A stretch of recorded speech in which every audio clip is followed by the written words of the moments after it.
Hey guys, welcome to an interesting video in Wild Rift. So today we're back with a, well, not Vayne commentary guide, but a commentary guide about itemization, and we're using Vayne as an example. So I've thrown the build up that I'm using in this game, and just the general good Vayne build up.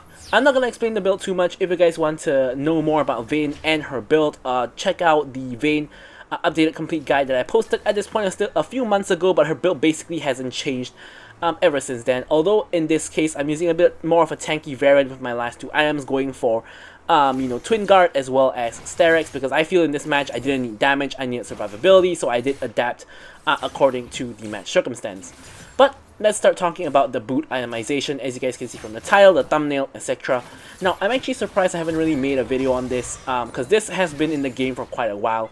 But basically, in the current meta, the two defensive boots, being the armor boots as well as the merc treads, the magic resist boots, they are both very OP. So what do I mean by very OP? Well, it reduces the damage, physical damage or magic damage you take by a percentage amount, right? So this is of course insane on tanks, insane on like most top laners, some junglers, things like that, because literally reducing the damage by more than 10% is just insane. Like, when you really think about it, cutting damage by 10% is a lot. Because just imagine the reverse, which is if you increase damage by 10% on an ADC, for example, like that is completely busted, don't you think? So kind of the logic here is the same. So that's kind of why you do want to, of course, go for these defensive boots. But the problem is, on an ADC, if you go for defensive boots first item, you're gonna get no damage. It's gonna give you health and defenses, and that sucks, right? So that's why you want to do what is known as a boot swap. So basically, your first item as an ADC, you want to build normal boots. By normal boots, I mean generally Gluttonous Greaves. On certain ADCs, like Kalista, for example, it's going to be the attack speed boots. Some people would argue Vayne wants attack speed boots too, but I prefer the Gluttonous Greaves. So you want to go for your normal boots, and you want to change the boots to defensive boots after you reach 2 to 3 items. So for example, in this Vayne game, I'm actually building Bork as a first item, and then I'm going to build Terminus as a second item. So at this point, after I complete my Terminus, I could sell my Gluttonous Greaves and then get a defensive boots. Or I could wait until after my third item, which in this case, for me, I'm building Wit's End, and then I could sell my, my tier 2 boots and then get defensive boots. So the key here is you want to sell your your non-defensive boots before you get an enchant. So you don't want to have a funky situation where, for example, you have Gluttonous Greaves, you buy Quicksilver enchant, and then you sell your entire Quicksilver enchant and then buy defensive boots. Like, you don't want that. You're going to lose a lot of gold if you do that. What you want is you want to sell your Gluttonous Greaves first, buy the defensive boots, then buy the Quicksilver enchant, which is why you only want to do this on your second or third item. Yes, you will lose a little bit of gold because you are selling your boots for a reduced cost, and you're buying the new boots at full cost, but you have to remember that, again, these boots are very strong, and the fact that you can actually itemize into it is just really insane. You guys can see a lot of action in the background, but we're not going to talk too much about the gameplay, at least as of yet. We want to explain all we have to do with the boots first, and then of course inevitably we're going to run out of things to talk about in terms of the boots, and then we're going to talk a little bit more about the gameplay at that point. So yeah, you really want to get these boots pretty much in every match. Now, there are some circumstances where you don't want to get these boots. Now, let me tell you when you don't want to get it. So, situation number 1, when you don't want to get boots, is when the enemy team is very even in terms of their damage. So, for example, if, let's say, the enemy team has a Gwen top, right? Okay, Gwen's a bad example because, Gwen does true damage. So, let's say they have a Teemo top who does magic damage. They have a Kha'Zix jungle who does, of course, physical damage. Let's say they have a Syndra mid who does magic damage, and then they have an ADC. Let's say it's a Kai'Sa doesn't make damage. Let's say it's a Jinx who does physical damage, and let's say they have a Lux support who does magic damage. Now, in this case, you have 3 magic damage dealers and 2 physical damage dealers. Now, you could say, let's go for the Merc Treads, because Merc Treads is going to help you out with blocking the 3 AP champions. Or you could say that Kha'Zix can one-shot me, and so can Kha'Zix can one-shot me and Jinx does a lot of damage, so let's go for the armor boots. So yes, you could go for either armor boots or magic resist boots. Like, that is fine, that is an okay option, but I would argue that in general, unless, let's say, You have 2 mages who are super duper fed, and it's really worth it to build the magic defense boots. In general, you want to stick on the Gluttonous Greaves, because the Gluttonous Greaves gives you Omnivamp, and Omnivamp is going to let you heal up health whether you take magic or physical damage. So I think that's one of those situations where you want to stay with the boots you have. Now secondly, another question you might have is, which boots do I get? Do I get the magic resist boots, or do I get the armor boots? Well, basically, of course, this is going to depend on the matchup. Obviously, for this matchup, I can give you guys an example. You can see that we have Nasus, he's 80 damage, Tryndamere is AD, we have Jinx, who's AD, Maokai is a tank who's not going to do too much damage, but he is, he does a little bit of both. And Swain, also is a tank, and he's building tank, he has a Heartsteel, but he does AP damage. So, overall, it's mostly, like, I would say 4 AD and 1 AP. So, obviously, in this match, you want to go for the armor boots, especially since we're going for Wit's End already giving us the magic resist, so we definitely don't need another Merc Treads on top of that one. But yeah, so basically in this match we're going to go for the armor boots. But in a more general match, you always kind of want to see which damage type the enemy team is more of. That is generally the one that you want to get more defenses of. Of course, the flip side is if the enemy team is one fed member, then you kind of want to counter that most fed member. Now, the worst case scenario is if you have, let's say, the enemy team has 4 AD champions, but has only 1 AP champion, but that AP champion is like 7-0, right? So what do you do at this point, right? If you build armor boots, you counter 4 of them, but if you build magic resist boots, you only counter 1 of them, but that one guy is the very fed guy. Well, I would say there's no real right and wrong in this scenario. This is very experience based. If you think you can survive that one guy, then obviously armor boots is better. But if that one guy is going to one-shot you every single time, then just get the magic resist boots at that point in time. So it really kind of depends on your experience and what you prefer, or maybe you even prefer to just stick to your normal boots. So yeah, those are all the kind of scenarios and kind of logic of why you want to build defensive boots and when not to build them, how to build them, which one to build, and that's pretty much it for the discussion of the boots. And now I'm gonna actually start talking about the gameplay, because obviously we're not gonna like just cut the video here and just leave you guys with that whole boot explanation and just leave it at that. No, we're gonna talk about the gameplay here. So now let's take stock of what has happened in the game thus far. So now you can see we're 4-0 currently, and we're about to be 5-0 maybe. No, we're not, but yeah, we're 4-0-1 currently. We have our Gluttonous Greaves, we have our Bork, and we have a BF Sword, which is of course going to be eventually built into our Terminus. So we got 2 2v2 kills, both off of ganks from Shen, who has been doing very well to get us ahead. Now, I will admit that the Shen in this game is a pretty good player. He has been very effective in ganking and getting me ahead, because all of my kills basically came off of his ganks, and he has gotten me fed and put me in a position to carry this game. But the main reason why I picked Vayne in this game, obviously, is because there are a lot of tanks on the enemy team. You can see that we have Nasus with Heartsteel, we have Swain with Heartsteel, and we have Maokai, who is also building Heartsteel. All of them have like defensive boots, and Vayne of course does build Bork, which is going to do percent HP damage, which is going to allow me to kill them more easily. And of course we do true damage with our 3-hit passive on our W as well, which is again going to allow me to kill them more easily, like you guys can see here, for example. So yeah, so that's why we're playing Vayne. I rarely play Vayne nowadays, because normally there's so many better options, like Varus, for example, is very strong in the meta right now. So generally I like to go for Varus, but in this game I just thought Vayne would be pretty good.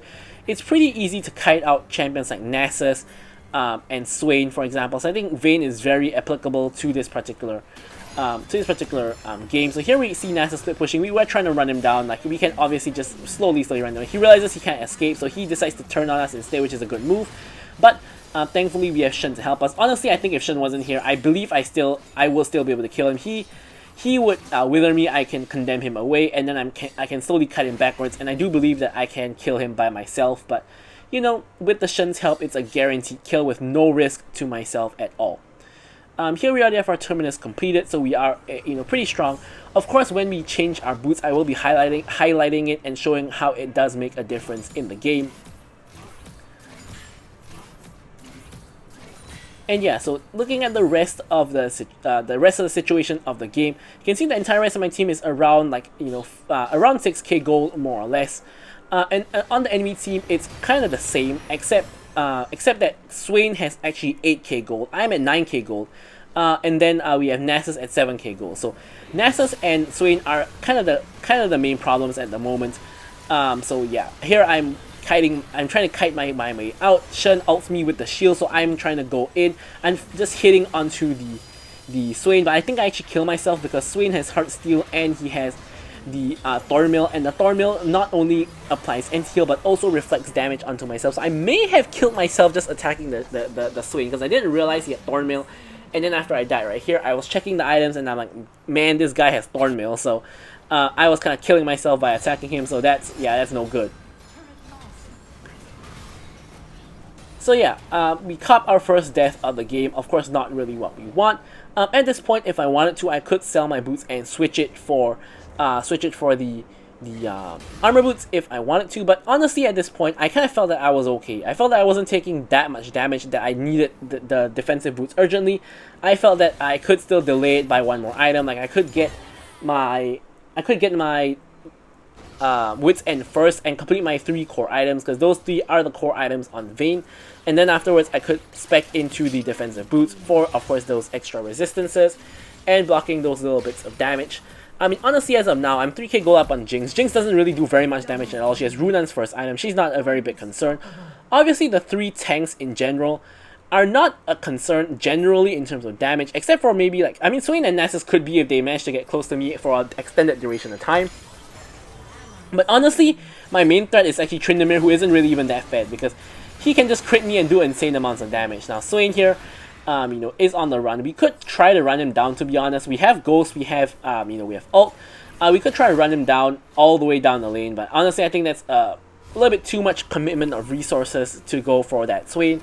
He doesn't have his shutdown anymore, and there's no objectives up anyway, so I don't really think that's a very good use of our resources. So we're instead going to recall, complete our wits, and now we are at 3 core. And now we can sell our boots to get the defensive boots. Of course, in this match, QSS is going to be very helpful as well. We have a lot of CC from Maokai, Swain's Root, and if he goes for a Rylai's, the slow as well. We have the Wither from Nasus, a ton of CC. Now, unfortunately, our Mordekaiser gets caught out like 1v3 here. And he, of course, ends up dying. And this is a little bit dangerous because the enemy team killed him around Baron area, which kind of means that they could be possibly doing Baron. But we're not actually checking it. Yeah, and instead we're gonna just push mid, I guess. That's probably... I remember at some point in this game the enemy team sneak a Baron without us noticing. This might be that point. Because actually now watching the replay, this is a pretty obvious time to start Baron. Because like you kill someone at the Baron area and then you do Baron, which is, a pretty... tale as old as time, basically. So I'm not sure why we didn't notice enemy team going on Baron there when we saw a couple of people missing. But anyways, we kind of dropped the ball on that one. We don't realize that they're even doing Baron because we don't even bother to check the area. Like on the replay, like this game was not played recently, so even on the replay I was like, wait a minute, why are we not checking Baron? But yeah, I obviously was zoning out at that point in the game. So now the enemy team has Baron, they're barreling down mid with the help of the Baron. Now, the thing is about Vayne is that she is pretty good in team fights, right? If you stay safe behind and you stack up your lethal tempo a bit, which is what I'm doing here. I have 2 stacks here, I'm going for 3 stacks. Maokai is going in, I'm full stacking my lethal tempo on him, and now I full stack lethal tempo, I'm ready to go in. I kill the T-Hex first. Now I'm focusing down the Swain, who no one can kill. Tryndamere dashes in, so I kill him. Now I'm looping back around to go for the kill onto the Swain. Swain is really, really tanky. I have to flash the wall to pop my passive and ensure that he dies, and ensure that my Mordekaiser does not die. Pretty big wave has accumulated in bot. So here, I'm just checking if Nasus is in that bush because we saw him pushing bot. So I thought maybe he's recalling in that bush, and if we catch him out there, it's probably gonna be a kill. So here is the point where I sell my Gluttonous Greaves. I'm picking up my defensive boots, my armor boots as well. I'm going into the Quicksilver Sash. Now I'm not sure why Swain has the magic resist boots because yes, I guess Swain is fed, but he's building full tank. He's not actually building damage. I don't really think you need those magic resist boots. I'm also picking up 2 cloth armors because I'm going to be building into Twin Guard. I think Twin Guard is probably the best buy I can get at this moment because, as you can see, I don't have problems with damage. Like, there's no point buying more damage items because most of my damage is going to come from the Bork on hit anyway, and also the true damage from my W. So no real way I can really increase the meaningful damage, right? Because they're all tanks, except, like, of course, Tryndamere and Jinx. But against the tanks, there's no real meaningful way I can increase my damage. You can see I'm already just shredding the Nasus down. And here I'm getting the bonus range from the tempo. I'm trying to kill down the Tryndamere. Tryndamere pops the ulti, and we're eventually going to get him. There we go, we pick up the triple. Now I'm going to mid to push the wave. Now, because Swain is like under tower here, so if I was in the fight, he's just going to run away. But because I'm not in the fight, he actually tries to go in on my team because he knows no one can really kill him except me. So I'm going to have to hop on over, back into the fight to kill him. And then I'm going to go for the Jinx next. Just one more auto is going to do it. There we go, we get rid of them. And that's kind of an unofficial penta, I guess. It's a triple plus a double, so it's kind of an unofficial penta there. And we also, you know, of course, ace the enemy team. We get the dragon here. And I see a huge wave accumulating in bot. Now, I don't want to let any of these minions die to tower or my minions. I'm quickly rotating here to get the minions, because obviously I can let my Swain and my Seraphine finish off the dragon. With all the enemies dead, obviously there's no chance of a steal whatsoever. So we are going to grab those minions, and that gives us enough gold to get our Twin Guard. So now with the Twin Guard, of course we get super duper tanky, but we don't really have any health. So to remedy the issue, I'm actually going to go for Sterix last item. Now the Twin Guard Sterix combo as the last 2 items on ADC is a kind of combo that I like to use a little bit, especially on hit champions, because a lot of times when you get like 3 on hit items, you already do a lot of damage, and what you really need is survivability. So here my Mordekaiser is getting beat down again. He actually survives this time, and here he gets ulted by Swain, and now we are the ones catching people out. So here I'm trying to chase down onto the Tryndamere. Unfortunately, I get chain CC'd multiple times. You can see that I'm trying to flash forward and kill someone, but it's not really working. I'm really tanky from the Twin Guard though, as well as of course the armor boots. So here I'm completely fine. Swain ends up going a little bit too deep, ends up dying. I'm trying to chase down the Jinx, but I don't get her. Ahri does though. And here I'm trying to get the Maokai.